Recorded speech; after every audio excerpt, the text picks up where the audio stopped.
There were more surprises ahead. In the 1930s, another strange phenomenon was observed at even lower temperatures. This rapidly evaporating liquid helium cools until at 2 degrees above absolute zero, a dramatic transformation takes place. Suddenly, you see that the bubbling stops and that the surface of the liquid helium is completely still. The temperature is actually being lowered even further now, but nothing particular is happening. Well, this is really one of the great phenomenon in 20th century physics. The liquid helium had turned into a superfluid, which displays some really odd properties. Here I have a beaker with an unglazed ceramic bottom of ultrafine porosity. Ordinarily, this container with tiny pores can hold liquid helium. But the moment the helium turns superfluid, it leaks through. We call this kind of flow a superflow. Superfluid helium can do things we might have believed impossible. It appears to defy gravity. A thin film can climb walls and escape its container. This is because a superfluid has zero viscosity. It can even produce a frictionless fountain, one that never stops flowing. Superfluidity and superconductivity were baffling concepts for scientists. New radical theories were needed to explain them.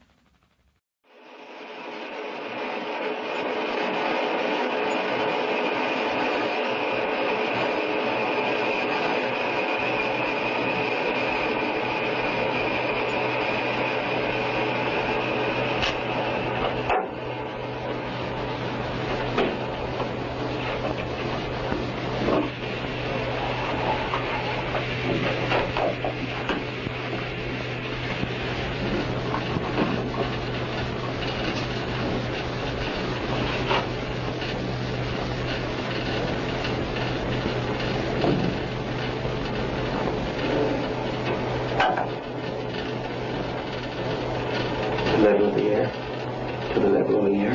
Okay.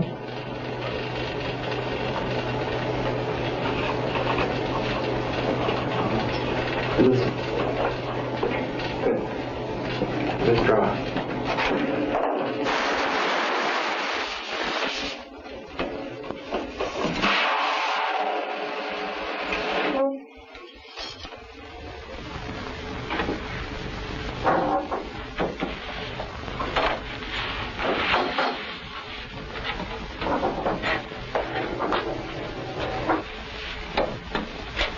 We just made a transfer of some liquid helium out of a storage tank into our own experimental equipment.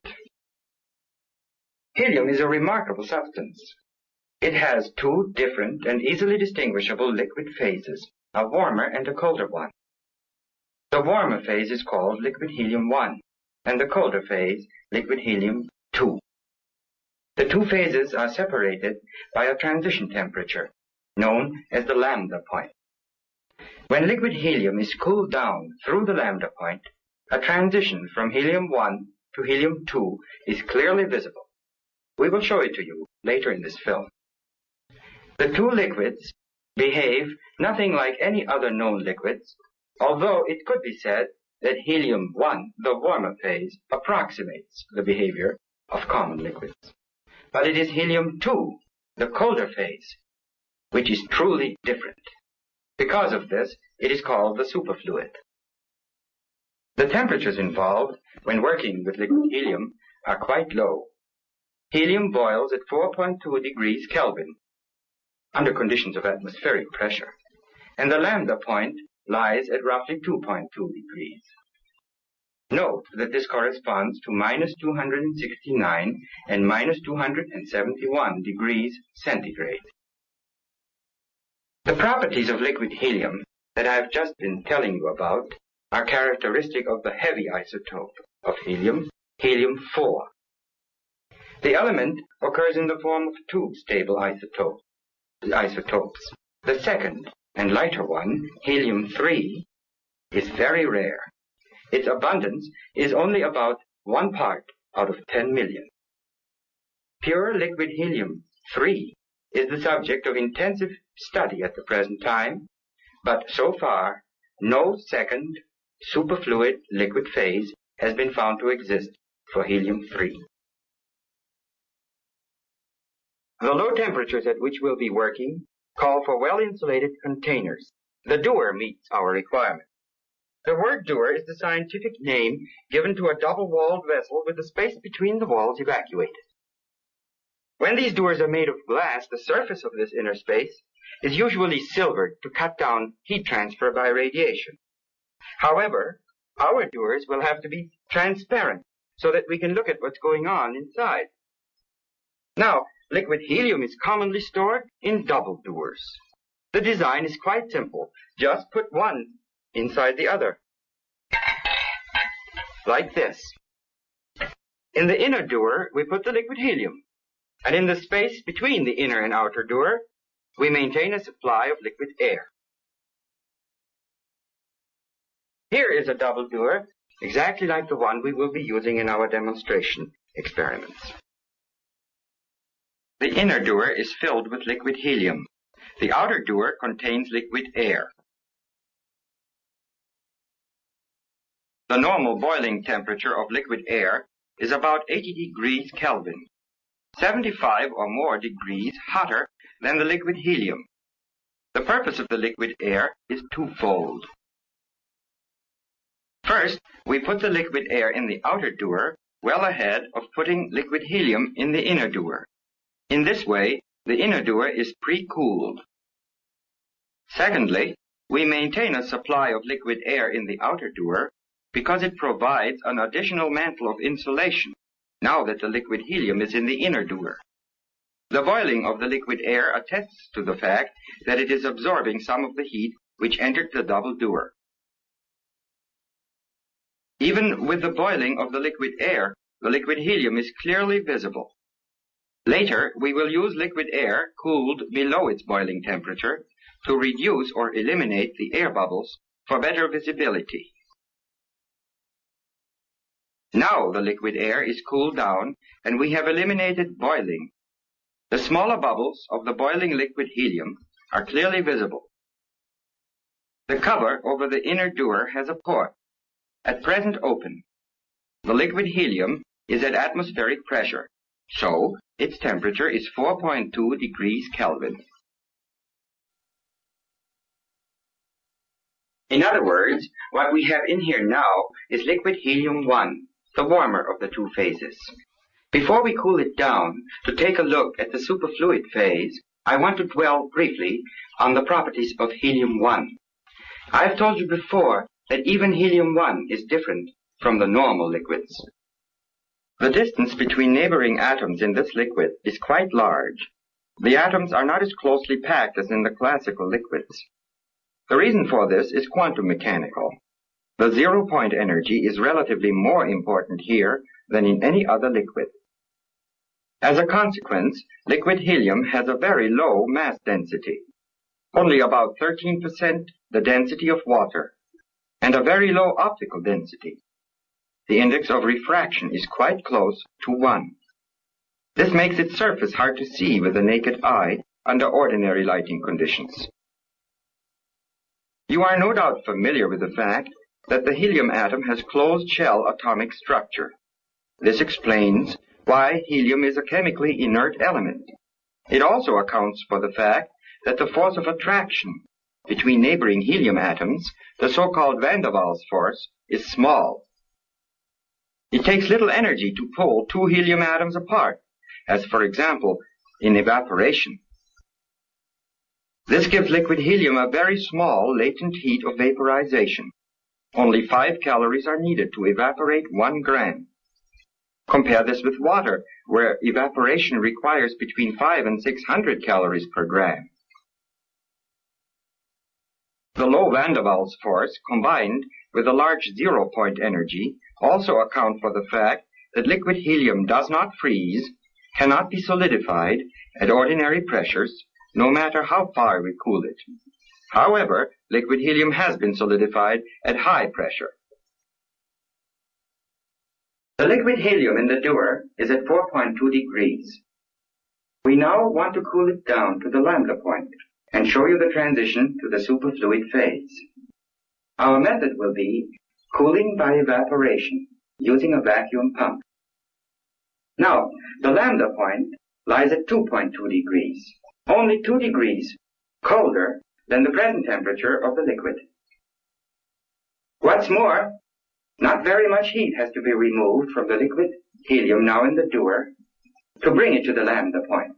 It amounts to only about 250 calories. Nevertheless, don't get the idea that this cooling process is easy. On the contrary, it's quite difficult. More than 1/3 of the liquid helium now in the dewar has to be pumped away in vapor form before we can get what remains behind to the lambda point.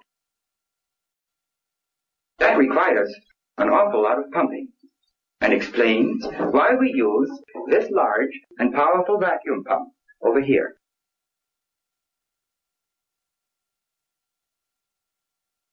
Even with this pump, the cooling process takes a considerable amount of time.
Let me explain why it is so difficult to cool liquid helium to the lambda point. I have already mentioned that liquid helium has a remarkably small heat of vaporization, only 5 calories per gram. At the same time, liquid helium at 4.2 degrees has a high specific heat, almost 1 calorie per gram. Therefore, 1 gram of the vapor pumped away carries with it an amount of heat which can cool only 5 or 6 grams of liquid helium by 1 degree. That's not very much cooling. It is less by a factor of almost 100 than when we cool water by evaporation.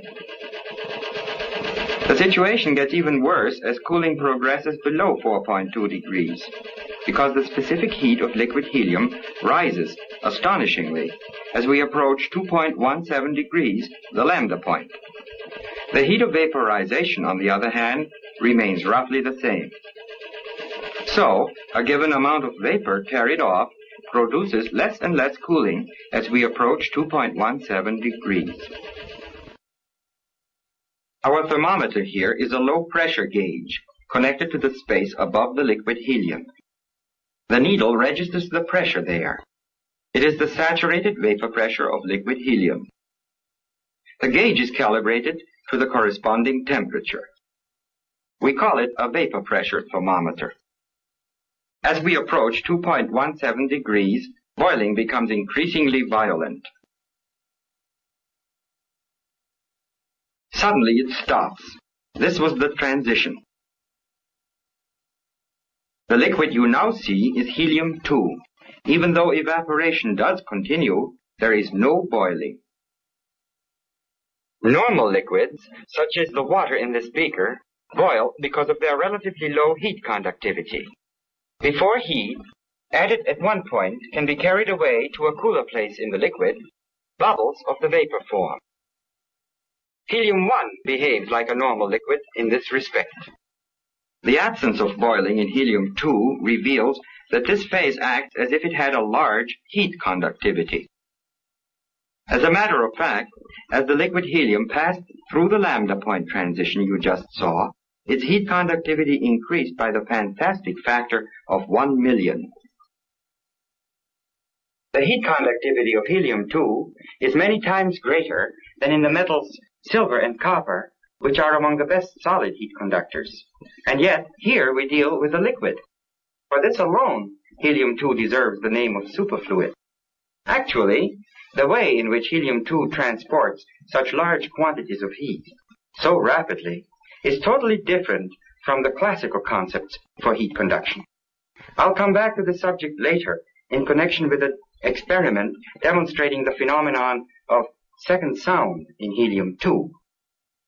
Remember that this great change in heat conductivity occurs at a fixed transition temperature, the lambda point. We do indeed deal with a change in phase, only here it is a change from one liquid to another liquid.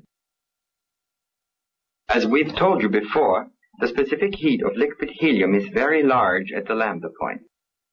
In fact, it behaves abnormally even below the lambda point and falls again very rapidly with the temperature. This discontinuity in specific heat is another reflection of the fact that we are dealing with a change in the phase of the substance. By the way, the curve resembles the Greek letter lambda. The transition temperature got its name from the shape of this curve. We're in for more surprises. The next one has to do with the viscosity of liquid helium. When a normal liquid flows through a tube, it will resist the flow. In this experiment, we shall cause some glycerin to flow through a tube under its own weight. The top layer is colored glycerin.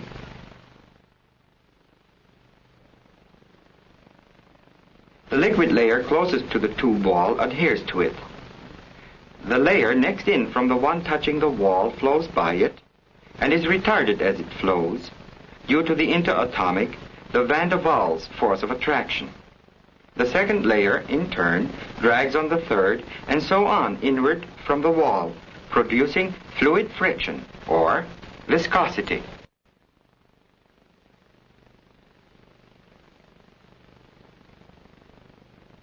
The narrower the tube, the slower the liquid's rate of flow through it under a given head of pressure. Here I have a beaker with an unglazed ceramic bottom of ultrafine porosity. Many capillary channels run through this ceramic disc. Their diameter is quite small, about 1 micron, which is 1/10,000th of a centimeter. There is liquid helium in the beaker. It is at 4.2 degrees Kelvin. Helium-1, the normal phase. The capillaries in the disc are fine enough to prevent the liquid now in the beaker from flowing through under its own weight.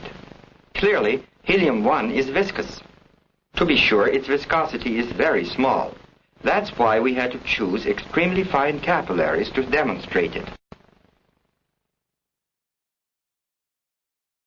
Here you see the lambda point transition.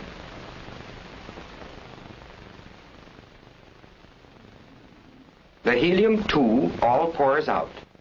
The rate of pouring would not be noticeably slower if the porosity were made yet finer. We call this kind of flow a superflow. The temperature is now at 1.6 degrees. The superflow is even faster. The viscosity of helium-2 in this experiment is so small that it has not been possible to find a value for it. It is less than the experimental uncertainty incurred in attempts to measure it. We now believe that helium-2, the superfluid, has zero viscosity, although we should be more precise here. We believe its viscosity is zero when observing capillary flow. Bear this statement in mind, for we will come up with a contradiction to it in the next experiment, where we will look for viscosity by a different method. There is a copper cylinder in the liquid helium, so mounted that we can turn it about a vertical axis. In order to turn it smoothly and with as little vibration as possible, we make the cylinder into the armature of a simple induction motor energized from outside the dewar. The 4 horizontal coils you see provide the torque which turns the cylinder. The liquid helium is electrically non-conducting. The coils exert no torque on it directly. Yet, as we turn on our motor, the liquid layer bounding the cylinder is dragged along by it. The boundary layer, in turn, drags on the next layer, and so on outward.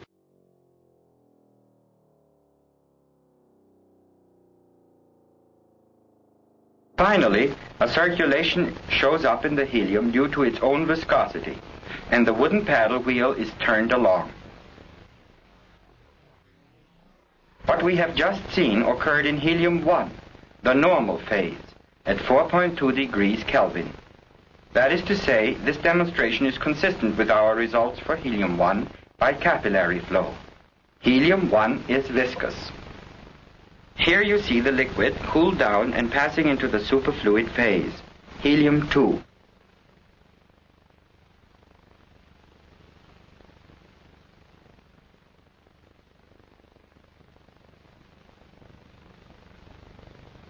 Let's turn on the motor.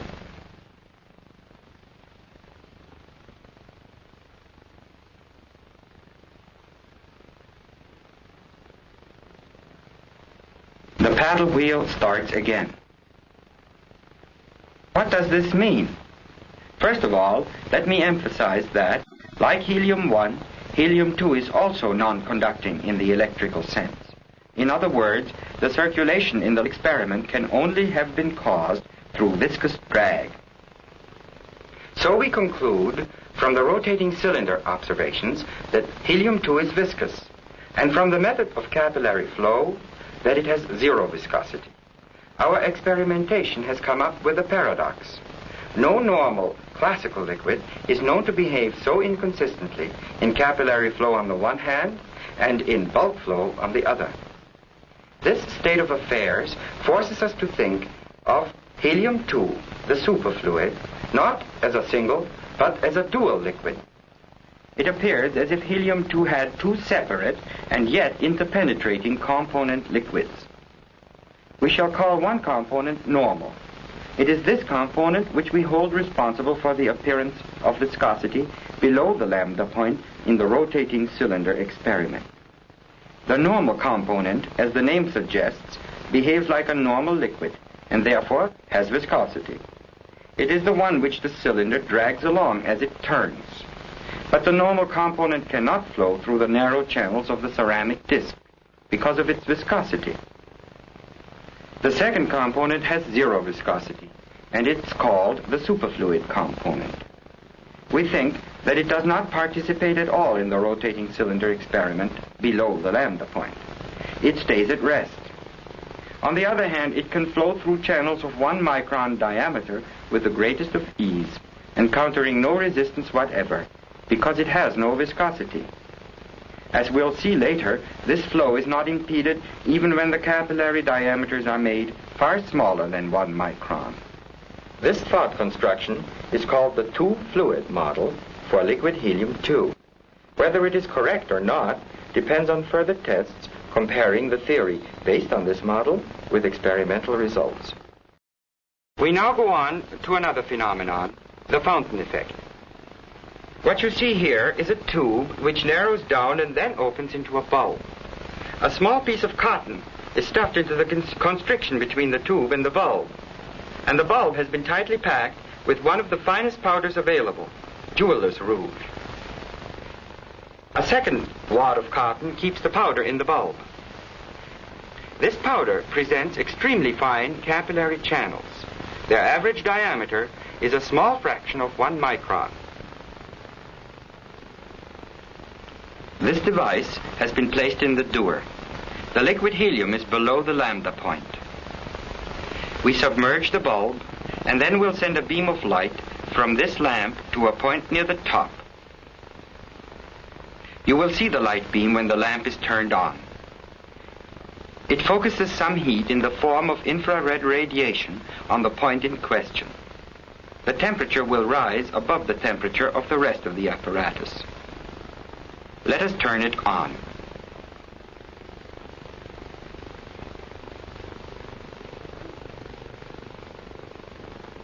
Liquid helium flows through the hole in the bottom of the bulb, through the fine powder, and rises above the level of liquid helium outside. The height to which it will go depends on the temperature increase produced by the lamp focused on the bulb. We can very well ask, where does the mechanical energy come from that does the work necessary to pump the liquid above the ambient level? Before we attempt to discuss this question, There are two other facts that should be noted. The first is by now obvious. The upward flow through the bulb must clearly be a superflow. Only the superfluid component of helium-2 could get through. The second fact is more significant. Let me explain it this way. The superfluid flows spontaneously from A to B, from a cooler to a warmer place. Point A is in the cold liquid, but B is being heated with infrared rays. The second law of thermodynamics positively says that heat cannot of itself flow from a point of lower to a point of higher temperature. What does this mean to us here, knowing as we do that the superfluid is flowing from a colder to a warmer spot? Simply this: it carries no heat, no thermal energy. Any internal energy it may still possess is no longer thermally available. To say it precisely, it has zero entropy. We have discovered another remarkable property of helium-2. Its superfluid component not only is friction-free, it also contains no heat. The heat energy contained in helium-2 as a whole resides, all of it, in the normal component. We may of course add heat to the superfluid component, as we are doing when it passes the spot heated by the lamp. But in doing so, we are converting it into the normal component. Let me return briefly to a question posed earlier. Mechanical work is done in pumping the liquid above equilibrium level. Where does it come from? I cannot answer this question here in full. Let it suffice to tell you that we are dealing here with a heat engine. The mechanical energy comes from the heat added at the light spot. An amusing demonstration of the same phenomenon again uses a bulb packed with rouge, but this one opens into a capillary.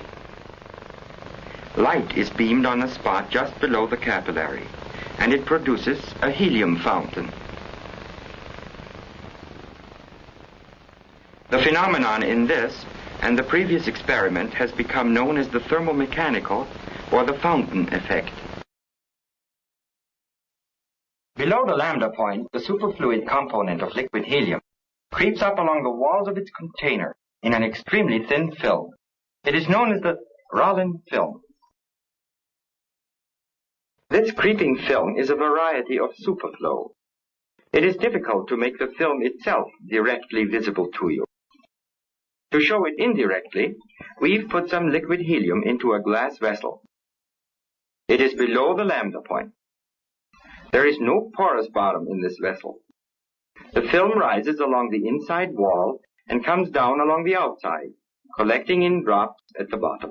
The thickness of this creeping film is only a small fraction of 1 micron, and of the order of 200 to 300 angstroms.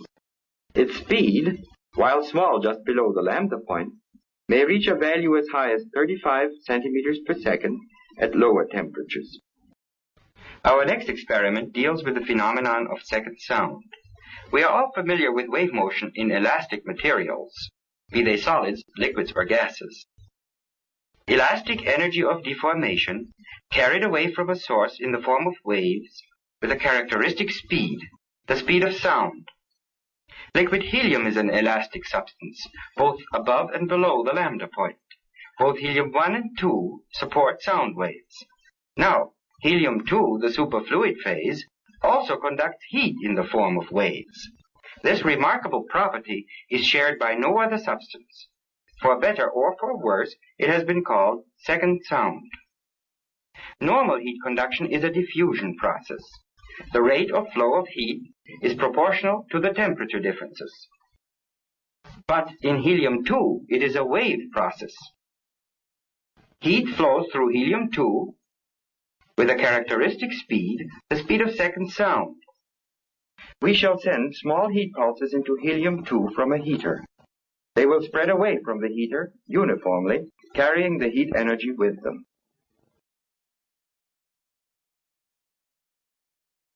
The speed of second sound is small, just below the lambda point. In the neighborhood of 1.6 degrees Kelvin, it reaches a value of roughly 20 meters per second, and it is in this range that we will run our demonstration. The experimental procedure is as follows. There are two discs in the liquid helium. They are carbon resistors, with the carbon applied in thin layers on one side of each disc. In this way, good thermal contact is established between the resistor and the liquid helium. The bottom resistor will be used as a heater. Electric current will be sent through it in pulses from this pulse generator by means of the cable you see here. The output of the generator is also connected via a second cable to a dual trace oscilloscope, where it will be recorded on the bottom trace. In other words, it will record the heat pulse as it enters the liquid helium. The pulses have been turned on. They themselves trigger the horizontal sweep of the trace, which records time elapsed. It is calibrated at 1 millisecond per unit on the scale. The pulses are 1 millisecond long. The pulses leave the heater at the bottom in the form of second sound and move up to where they strike the carbon resistor at the top. Being heat pulses, they briefly raise its temperature. The carbon resistor is quite sensitive to changes in temperature. It acts as a thermometer. So, the heat pulse of second sound creates a pulse-like change in the resistance of the disc up here. It isn't hard to convert this resistance pulse into a voltage pulse. What we will do is to maintain a small DC current in the top resistor. It is supplied from a battery in this metal box. The box shields the circuit in order to reduce electronic noise. The voltage pulse is small. In this second box, we have an amplifier. The amplifier output is fed into the oscilloscope, where it will appear on the upper trace. The horizontal timescale on this trace is exactly the same as for the bottom trace. However, the upper trace records voltage changes as they occur in the top resistor, the detector of second sound. The temperature of the liquid is about 1.65 degrees Kelvin.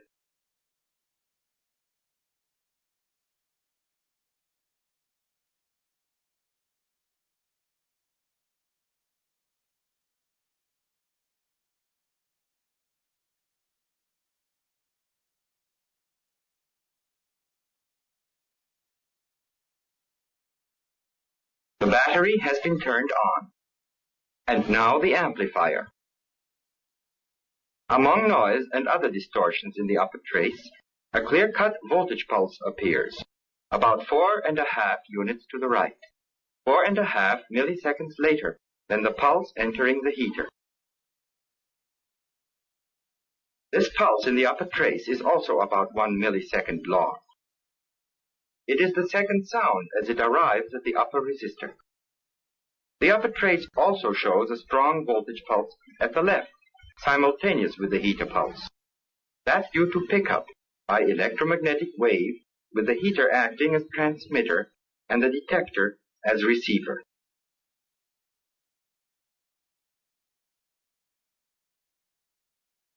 We are moving the detector towards the heater. The pulse moves with it to the left. Notice the echoes of second sound which appear on the upper trace while the detector is near the heater. They are caused by multiple reflection between the two resistors.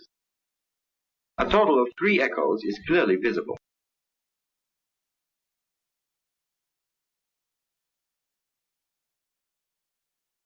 Moving the detector away from the heater increases the delay.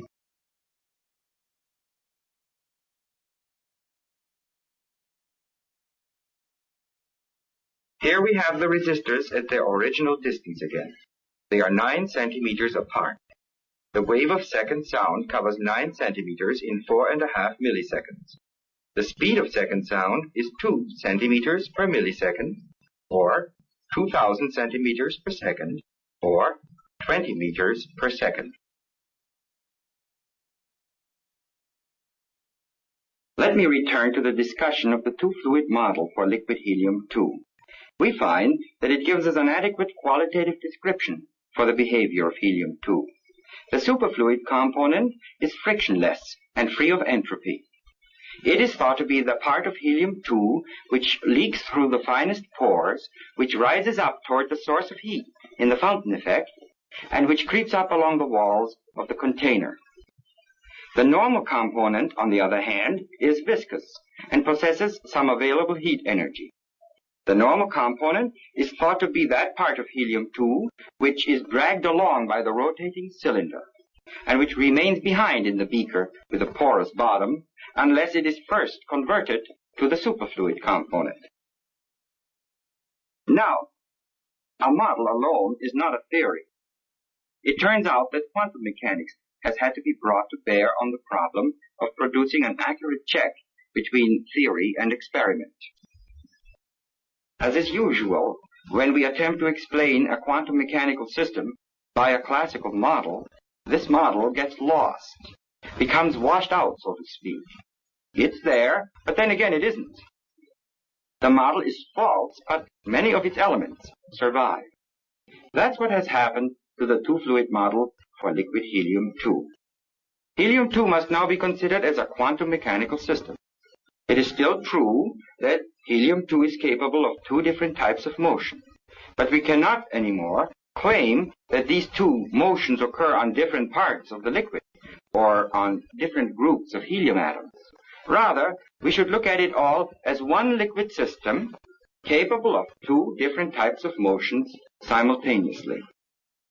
The superfluid motion, a perfect fluid flow, reversible in the thermodynamic sense, and the normal motion, a viscous flow, either laminar or turbulent, and irreversible.